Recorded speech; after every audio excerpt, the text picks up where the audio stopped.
So good morning. Hope my screen is visible to you. Responses. Yes, sir. Yes, sir.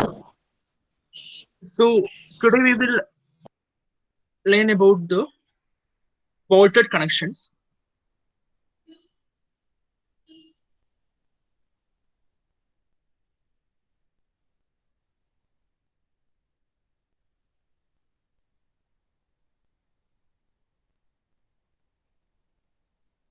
The various contents in this PPT includes the introduction to bolted connections. What is bolted connection? The bolts and bolting. The force transfer mechanism in the case of connections, and the failure of connections. So the failure can be in shear failure, tension failure, combined the combination of shear and tension failure, and also the block shear. And by knowing the basic things or the basic fundamentals of the bolted connections, we are supposed to go into deep or to analyze the bolt groups for just for namesake, like for the combined shear and moment in plane connection, a combined shear and moment out of plane connection. The splices. Splices means the combination of the joining between the beams and Sir, joining between the hello. columns. If the Sir, കുറെ പേർക്ക് join ചെയ്യാൻ പറ്റുന്നില്ല എന്ന് പറയുന്നു. and the reason. And you will join the meeting when someone lets you in എന്ന് പറയുന്നു. So അവര് Jishana is online. Yes, sir. എല്ലാരും ജോയിൻ ചെയ്യുന്നത് എന്താ കോളേജിന്റെ മെയിൽ ഐ ഡി വെച്ചിട്ടല്ലേ? അതെ സർ. അപ്പൊ പിന്നെ എന്താ അവർക്ക് റീസൺ ജോയിൻ ചെയ്യുന്നതില്? ഇങ്ങനെ ഇടയ്ക്ക് പ്രശ്നം വരാറുണ്ട് ചില ക്ലാസ്സിന്. റീസൺ അറിയില്ല. ഓക്കെ, എന്നാ റിക്വസ്റ്റ് അയക്കാൻ പറ, ഞാൻ ഇപ്പൊ അഡ്മിറ്റ് ചെയ്യും. ബിക്കോസ് ഞാൻ ക്ലാസ് സ്റ്റാർട്ട് ചെയ്ത് കഴിഞ്ഞാൽ എനിക്ക് സ്ക്രീൻ വേറെയാണ്, അപ്പൊ എനിക്കത് കാണാൻ പറ്റില്ല. സോ ഒരു ലാഗ് വരും. ഈ ഈ പ്രശ്നം അങ്ങനെ ഉണ്ടെന്നുണ്ടെങ്കിൽ നമുക്ക് വേറെ ലിങ്ക് തന്നെ എടുക്കാം കേട്ടോ. എനിക്ക് ഞാൻ മെയിൽ അയച്ചു തന്നെ തരാം. ബിക്കോസ് അപ്പൊ നിങ്ങൾക്ക് നേരിട്ട് കയറാൻ പറ്റും. ഇതാണെങ്കിൽ എനിക്ക് ഇൻ ബിറ്റ്വീൻ ക്ലാസ് സ്റ്റോപ്പ് ചെയ്യേണ്ടി വരും. ഇപ്പൊ നിങ്ങൾ റിക്വസ്റ്റ് അയച്ചോളൂ, ആർക്കാണ് അഡ്മിറ്റ് ആവേണ്ടത്. Okay sir.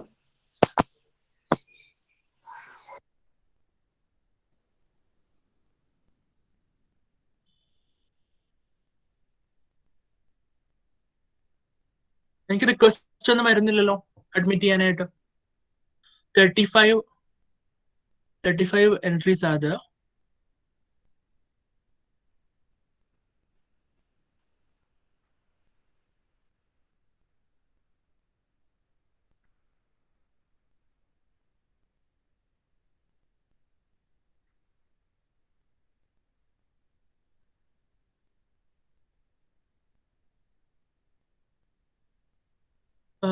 ക്ലാസ് നിങ്ങൾ ഈ ഗൂഗിൾ മീറ്റിൽ കയറുന്നത് GC തൃശ്ശൂരിന് mail I D വെച്ചിട്ടാണോ?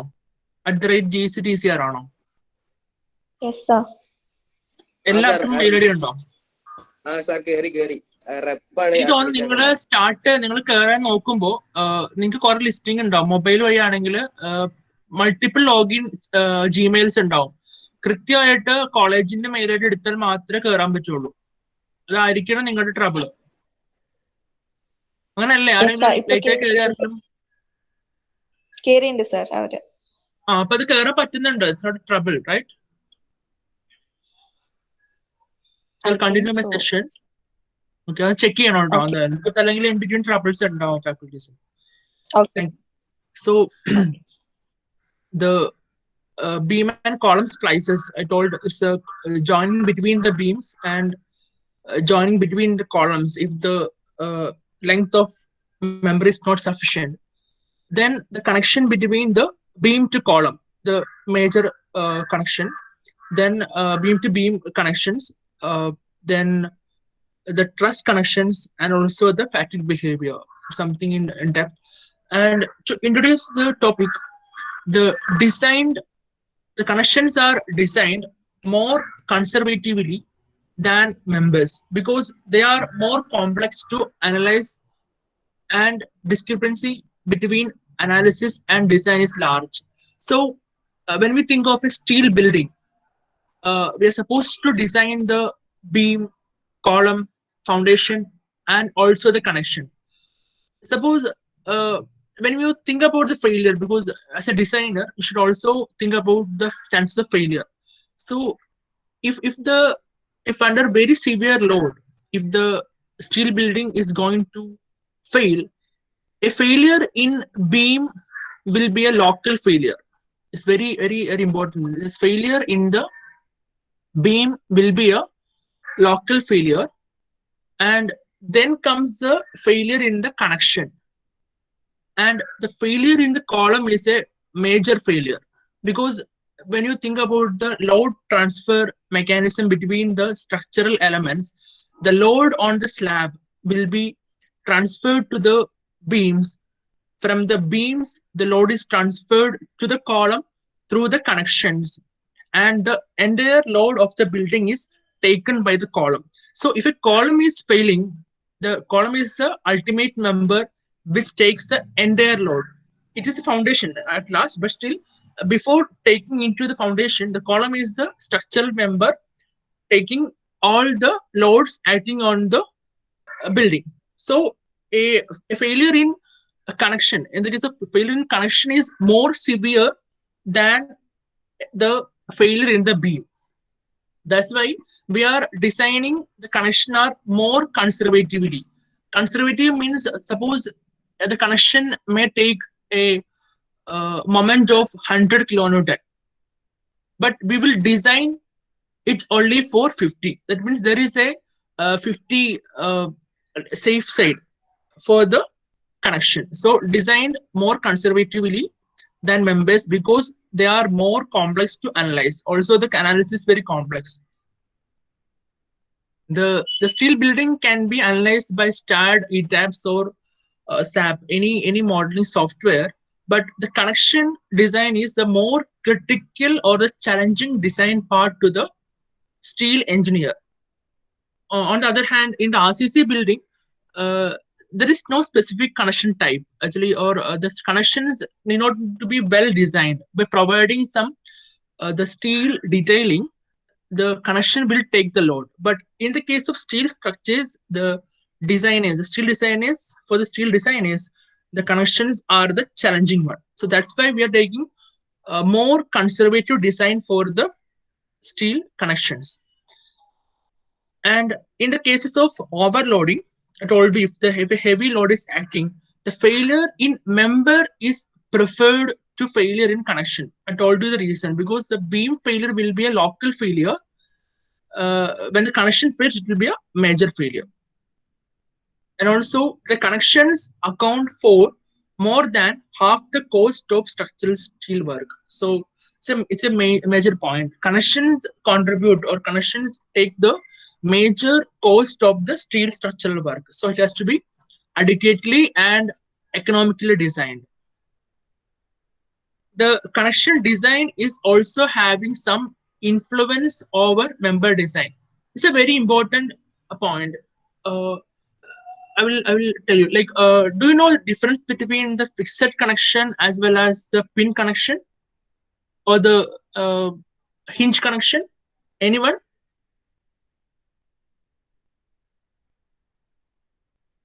Difference between fixed connection and the hinge or the simply supported connection. എന്താ വ്യത്യാസം വരുന്നത് അവിടെ?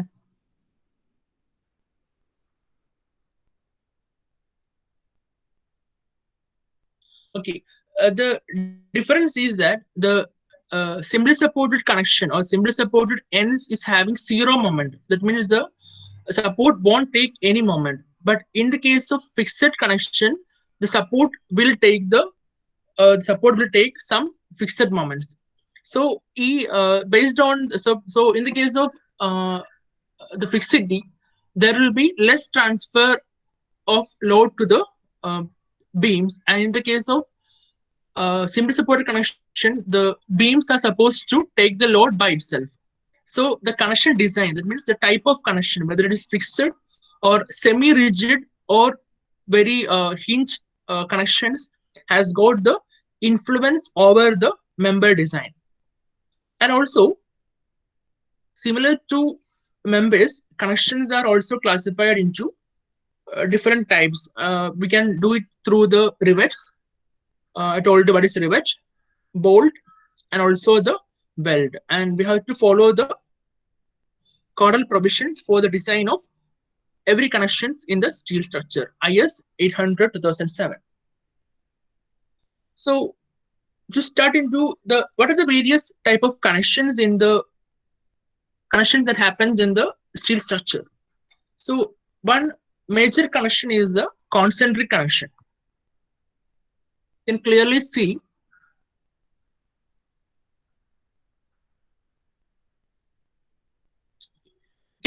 see the concentric connections means all the load transfer or the load or the loadings in different directions will meet at a single point. So here you can see a tension here for this member, and for here you can see a compression. So whatever the loads happening in a plane, all the loads will join at a single point, concentric connection. So this is a point where all the forces acting on this plane meets. Similarly for this one, this imaginary point where the all the loads are passing through, concentric connections. And then we have the moment connection. So this is a column, and you have a gusset plate or the steel plate, and it's loaded.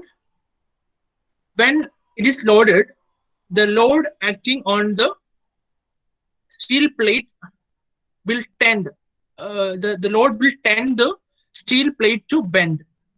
The bending of this steel plate is prevented by the provision providing this bolted connection. So these bolts will be under the moment.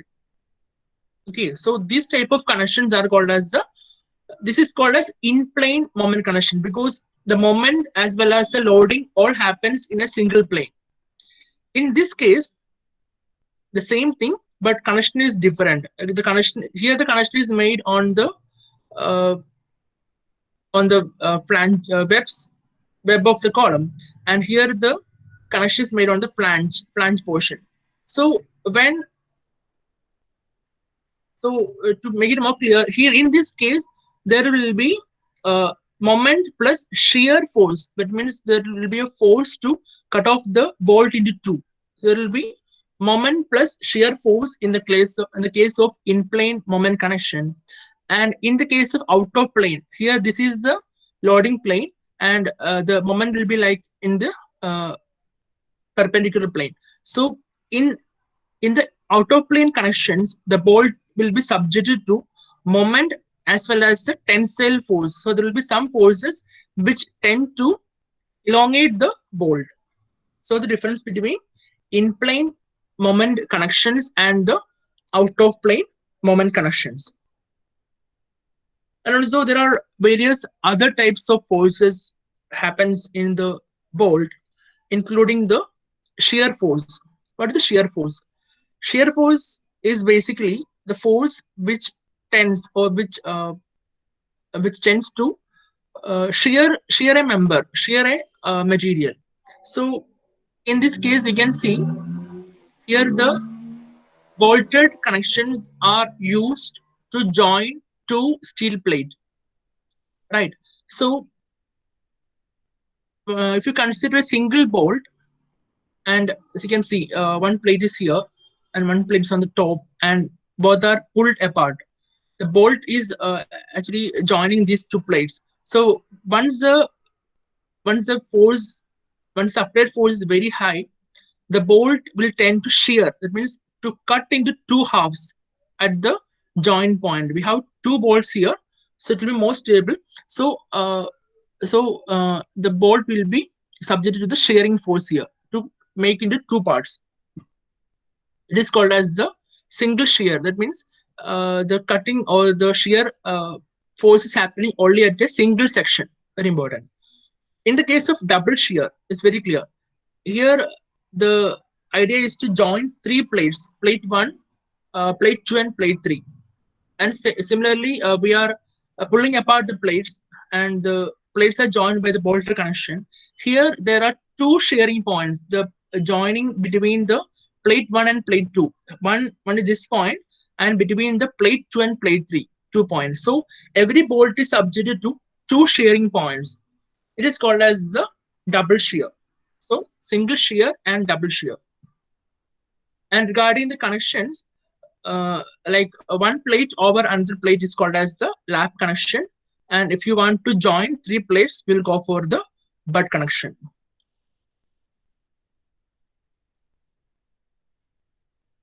Okay, next one is the shear connection. Next one is the tensile connection. So we have a support here. We have a T section here. How to connect the T section to the support?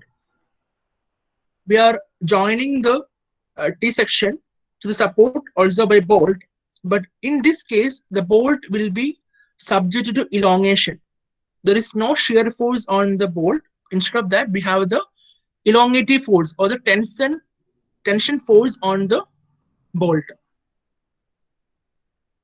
Similarly, for this case, here you have a column or any plate you have, and you have a joining plate, and then the plate is connected to a member by using the bolt 1, 2, and 3. So when you apply a pulling force, the bolt will be under tension force.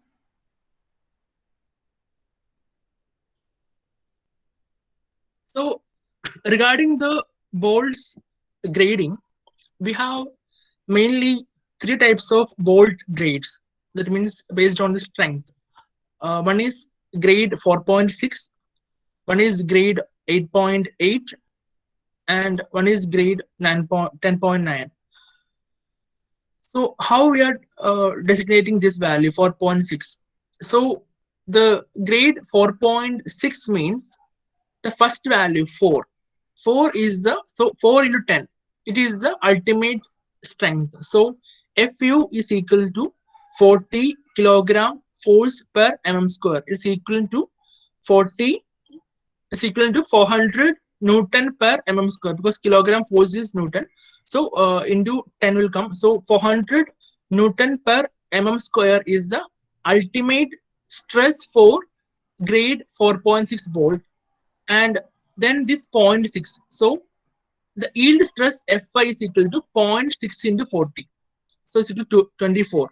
So the yield stress of 4.6 grade bolt is 240 Newton per mm square.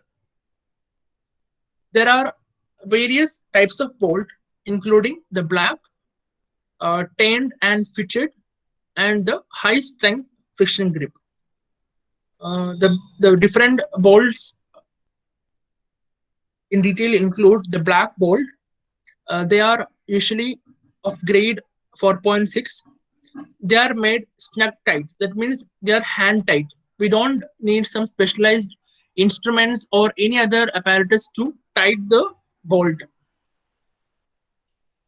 Then the black bolt are comparatively ductile and they are cheap. They are easily available in the market.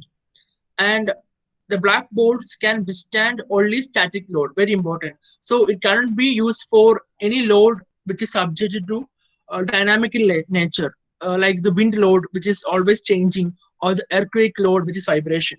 So only for static cases, we can go for the black bolt. The other type of bolt include turned and fitted. So it requires some external instruments to tight the bolt. It ranges from grade 4.6 to 8.8. So 8.8 means the bolt having 800 Newton per mm square as the ultimate strength, and 800 into 0.8 as the yield strength.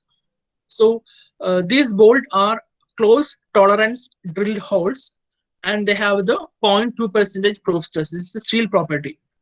And the very important and very commonly used for dynamic loads, the type of bolts are called as the high strength friction grip bolt. Repeat, high strength friction grip bolt. So those bolt ranges from grade 8.8 to 10.9. The main takeaways, they are less ductile, but they are very excellent under the dynamic and static load. So dynamic, it can come from externally by the wind as well as the earthquake, and also suppose in some industries having the operations with machine. So if the machines are vibrating also, we should go for the high strength friction grip bolt. So there are some procedures to tighten the high strength friction grip bolt. The simple hand tight won't be sufficient. So the various type of tightening the high strength bolt include turn off nut. So turn off nut tightening. So uh, we are having a apparatus, and you will be uh, holding the nut, and you will be keep on turning the nut externally, and then tighten the HSFG bolt. And then something called calibrated wrench tightening. So by this calibrated wrench tightening, you'll be knowing up to what pressure you are tightening the bolt. Then alternate bolt design installation and the direct tension indicator. So when you are turning when you're turning, suppose it's a bolt and you have an apparatus, you're turning, keep on turning the instrument. The instrument will display how much tension is imparted to the bolt. And there are various types of holes. It can be standard hole. Standard hole means we are drilling a hole on the member, and the bolt will exactly match the hole. It's called a standard hole. Oversized means the hole will be larger than the size of the bolt, and there is something called short slot and long slot. So short slot means there is some movement is allowed. It means it is some oval in shape.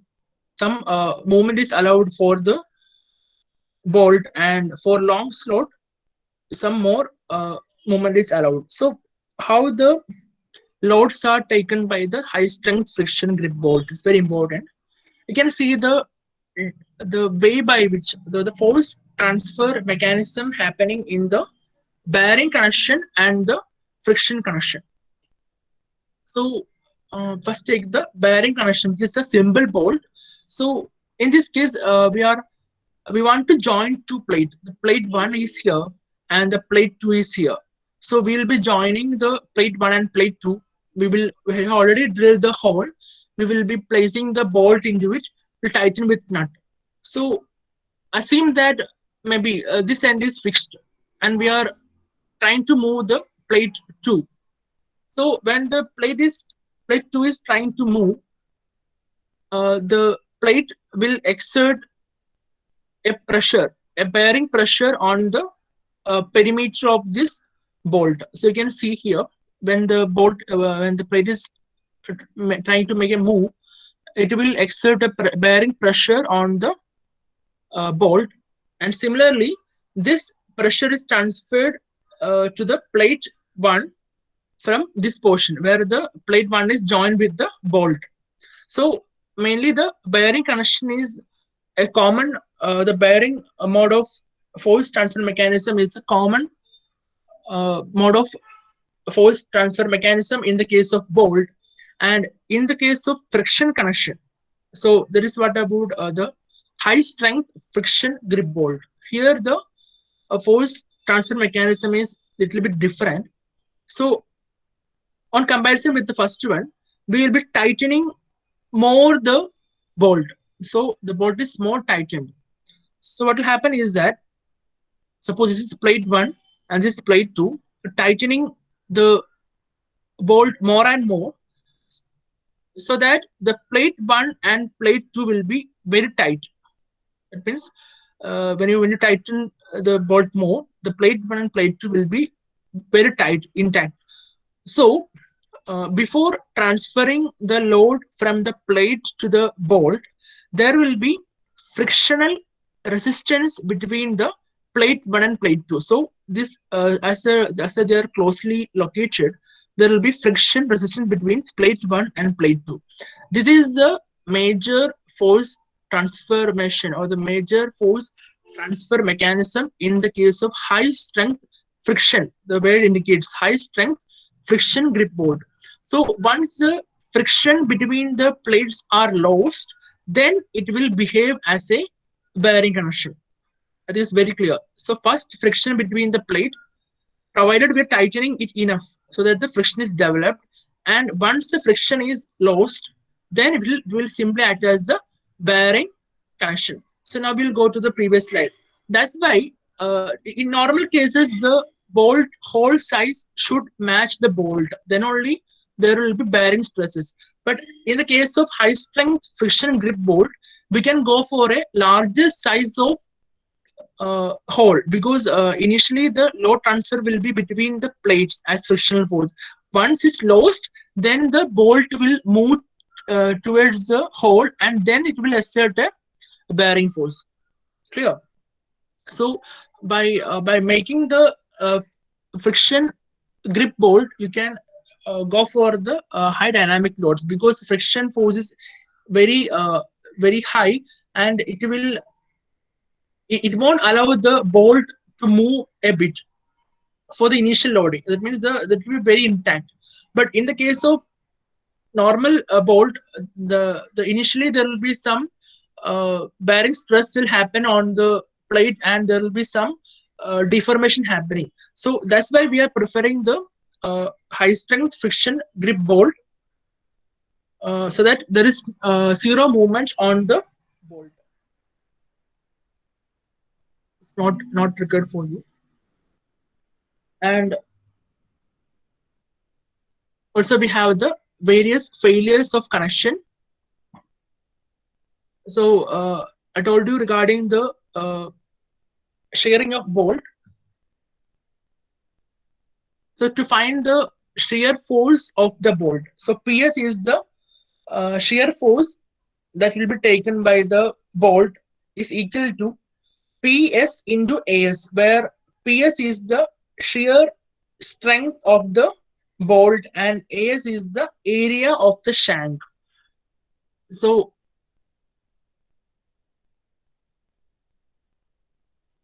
okay, so I already told there will be some shank length. That means there will be some threaded portion will be there, and also the unthreaded portion. So the unthreaded portion is called as the shank. So we are assuming that the unthreaded portion is having an cross-sectional area of 0.8 times the threaded portion area. That's why AS is equal to 0.8 times the threaded portion area. And also we have the various bearing force on the bolt. PBB is equal to small PBB into dt. So where PBB is the bearing force or the bearing strength of the bolt is equal to PBB.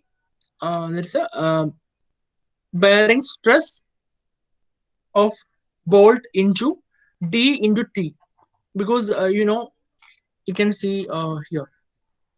Okay. So suppose this bolt is bearing on the plate, the diameter of the bolt, diameter into thickness will give you the bearing area, right? So the bearing area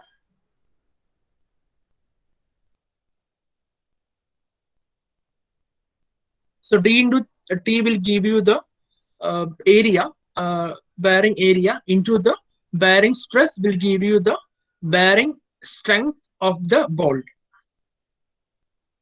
And also we have the bearing on the plates. So suppose the bolt is very strong in shear. That means the bolt won't fail by the shearing force. The bolt is very strong in bearing.